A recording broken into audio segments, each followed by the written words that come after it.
dapat satu iPhone.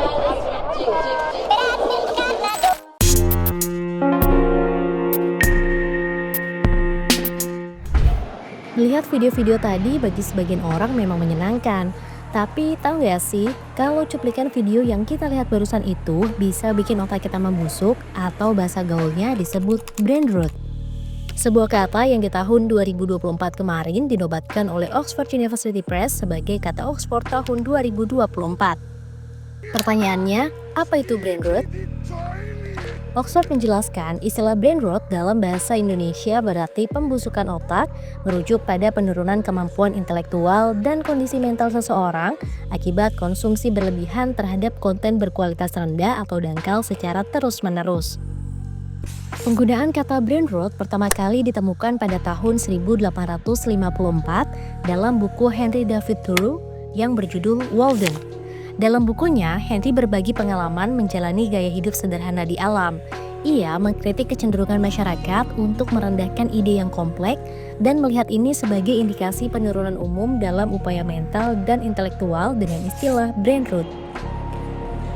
Istilah brain rot kembali populer di media sosial pada tahun 2024, khususnya di kalangan Gen Z dan Alpha. Istilah ini menggambarkan kekhawatiran tentang dampak negatif dari konsumsi konten daring yang berlebihan. Para ahli di Oxford mencatat penggunaan istilah brain rot meningkat 230% di tahun 2024, terutama terkait konsumsi konten receh di media sosial. Konten-konten receh seperti video meme, Skibidi Toilet viral milik kreator Alexei Gerasimov, video game, dan potongan-potongan video berdurasi singkat secara tidak langsung membuat kita selalu penasaran, sehingga secara terus-menerus melakukan scrolling tanpa henti. Orang-orang yang terpapar brain rot cenderung menggunakan ungkapan kata atau slang tertentu dalam percakapan sehari-hari. Contohnya, reach menggambarkan kemampuan menarik pasangan, giat merujuk pada bokong besar, istilah sigma dan alpha menggambarkan tipe orang mandiri dan dominan, sementara Ohio merujuk pada hal-hal aneh. Lalu ada pula mewing, yaitu teknik membentuk rahang yang lebih tajam, dan Skibidi Toilet menjadi simbol fenomena meme yang absurd.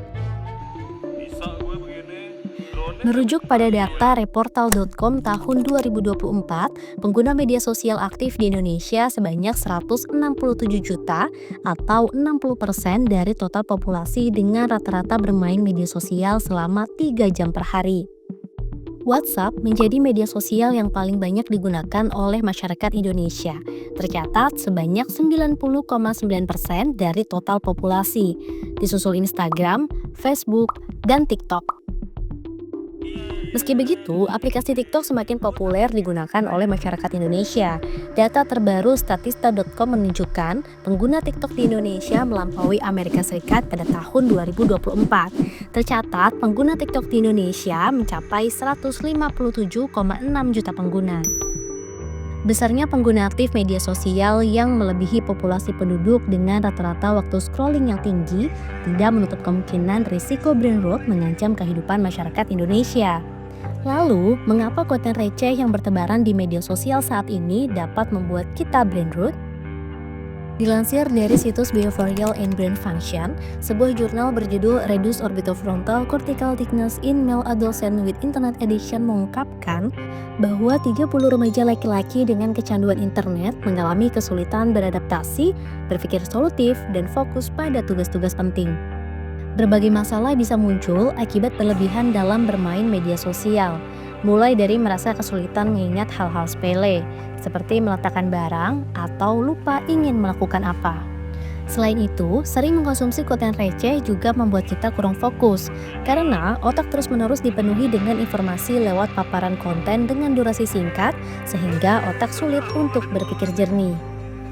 Dr. Gloria Mark dalam podcast berjudul How to Regain Control of Your Attention mengatakan kalau perhatian manusia dalam 20 tahun terakhir mengalami penurunan yang drastis dari 2,5 menit menjadi 75 detik hingga saat ini menjadi 43 detik. Perubahan drastis ini menunjukkan bagaimana perhatian digital telah mengubah cara otak memproses informasi. We find that half of all of our measurements show people's attention to be less than 40 seconds. So, yes, of course, sometimes we spend longer, but half the time that we're on our devices, our attention spans are 40 seconds or less in duration. That is absolutely terrifying. Dalam buku yang ditulis Nicholas Carr menjelaskan bahwa internet sudah mengubah cara kita berpikir dengan mengalihkan perhatian kita dari pemikiran yang mendalam dan reflektif menjadi lebih dangkal dan instan. Menurut Carr, hal ini berpotensi mengurangi kemampuan kita untuk merenungkan dan memahami informasi secara mendalam. Karena brain rot itu diakibatkan banyaknya paparan terhadap media sosial, konten yang cenderung repetitif, dangkal, cepat, dan instan, sehingga orang seringkali tidak banyak bergerak.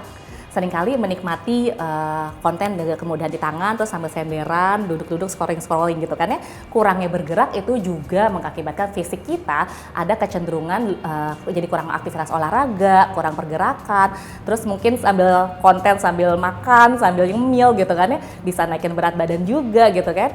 Sehingga secara proses emosi itu juga berkurang, pengaruh juga di mana kita lebih sering mementingkan secara konten, secara hubungan secara secara digital.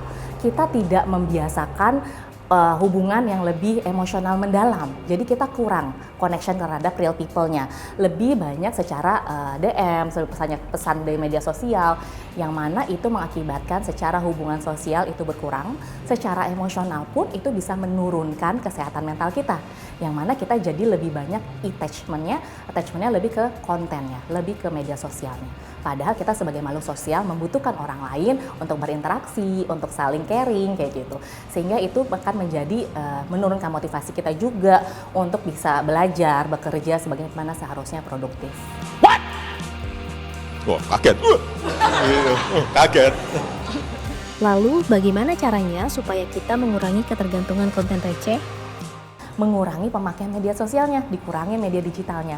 Ya mungkin kita bisa kasih waktu, kita kasih jadwal, kita temukan aktivitas lain yang lebih fokus ke self growth, pengembangan diri, meningkatkan kompetensi diri. Misalnya kalau untuk para pelajar fokus kepada potensinya, ekskulnya, bakat minatnya seperti apa.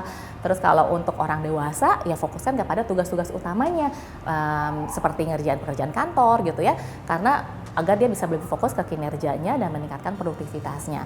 Menyembuhkannya pasti harus mengurangi media sosialnya. Kalau perlu dieliminasi untuk sementara. Melihat konten-konten receh memang menyenangkan, tapi dikonsumsi secara berlebihan membawa dampak buruk bagi kesehatan. Daripada scrolling konten receh, mending scrolling konten tempo aja.